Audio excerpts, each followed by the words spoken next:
Hello all, tea మంచిదా coffee మంచిదా అని అడిగితే రెండింటికి బిగ్ నో.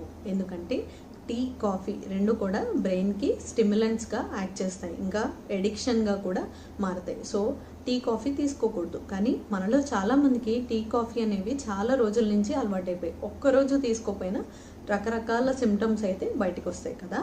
సో దీనికోసం ఏంటంటే అమెరికన్ ఇంకా యూరోపియన్ స్టడీస్ ప్రకారం పర్ డే 400 మిల్లీగ్రామ్స్ కెఫిన్ అయితే తీసుకోవచ్చు, నో ప్రాబ్లం.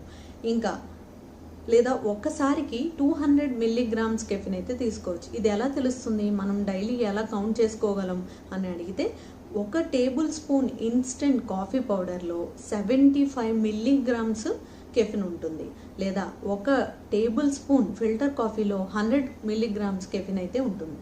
ఇంకా 1 టేబుల్ స్పూన్ టీ పౌడర్లో 75 మిల్లీగ్రామ్స్ అయితే ఉంటుంది. దీన్ని చూసి మనం తీసుకోవచ్చు.